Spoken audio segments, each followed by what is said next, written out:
Hello, everybody. My name is Sally Nye, and I'm the librarian here in Burlington, Wisconsin. I'm so excited to share Read Across America Week with you.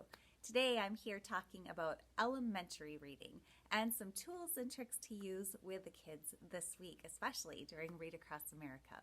If you're anything like me, I've noticed that the kids are loving graphic novels and having a hard time getting out of those and actually having the reading stamina to finish books.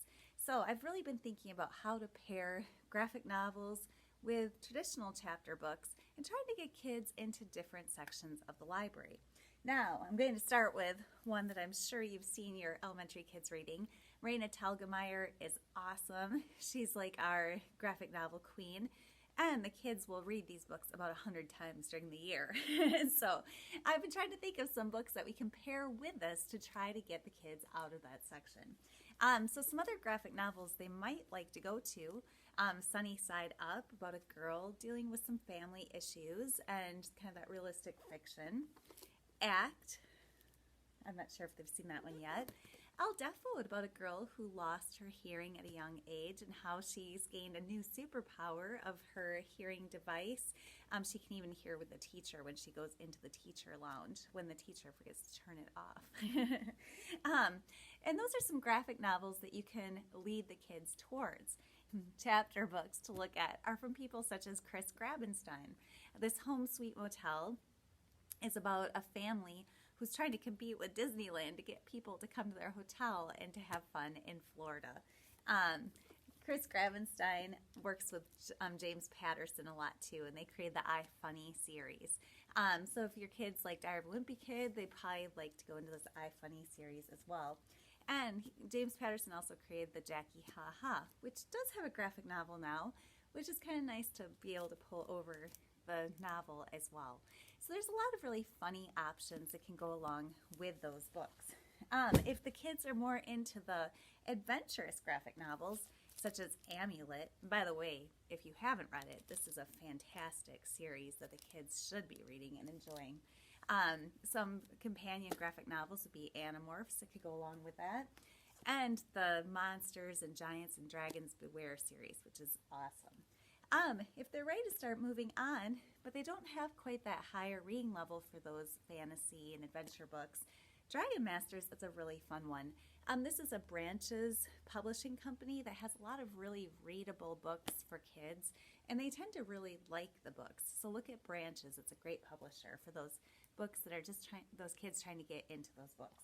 Another series that is really a fun adventure is The Wild Robot, about some robots that were accidentally dumped into the sea, and a robot lands on an island, and he tries to survive by watching what the other animals are doing on the island.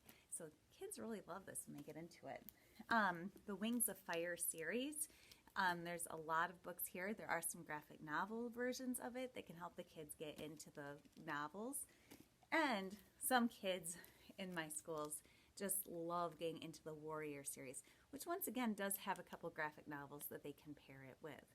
So a couple options for those adventurous fantasy loving kids that you might have around. Now to the section that a lot of kids have been looking for this year, our scary books. We can never have scary enough books for the kids, and so I've been doing my best to try to hone in what would work best in this area.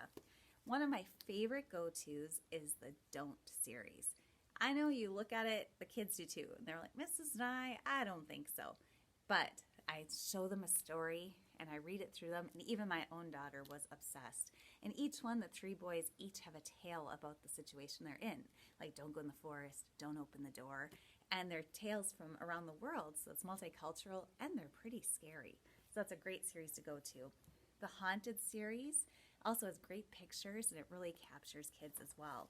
And the new Boo books for our youngest readers that want scary books. The pictures are kind of enticing, and the kids will take those. The Mr. Shivers series is really fun. They have a list of items they have to use in the story. So this one is bedtime scary stories, and the kids really did get into that one as well. And Erie Elementary is about a school trying to attack the kids. So what kid wouldn't love that? These are really fun to read. As they start reading and want some bigger books, Midnight at the Barclay Hotel was a new one I just read about kids trying to find a ghost in an old hotel. This is a fabulous one, and kind of the Sixth Sense vibe if you have watched that movie. And if they're really looking for the scariest author around, Mary Downing Hahn, I would say, is one of the scariest for them to try as they reach those higher reading levels. So hopefully there's something scary enough for your kids. Kids like animals, and such as the narwhal graphic novels. They might like the Bird and Squirrel series, or I'll start working into some of the early chapter books, such as Lily, which is from A Dog's Purpose. There are some children's books, but there's even some more early chapter books called Lily to the Rescue that your kids might enjoy. And they do have pictures and fun little anecdotes if your kids love animals. And this is what the bigger Dog's Purpose books look like. So there's Bailey and Shelby and all different types of dogs. Some of your kids might really enjoy Owl Diaries as well. A lot of our kids like those. And now there's a Dragon diary as well if they're interested. Or is it Unicorn? I think there's both. All kinds of diaries.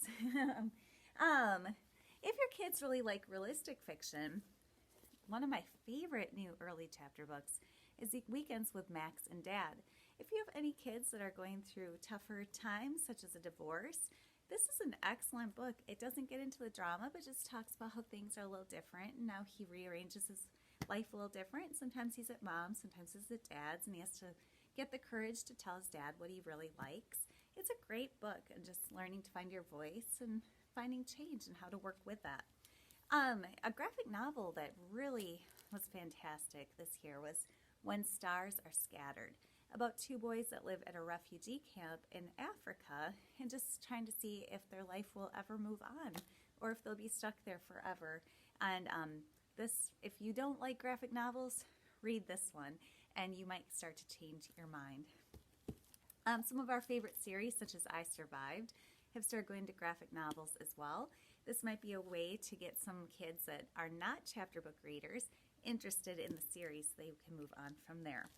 And if your kids really do love to read, in that historical fiction area, The War That Saved My Life is fabulous, about a girl who has a club foot living during World War I and finding a new home in the country and just learning to live during that wartime. There's so many great books in the library. I hope that your kids can start branching out and start finding that reading stamina to get through some of these fabulous chapter books. Now we know that literacy is much more than just reading books. We know that we have a lot of great online tools as well.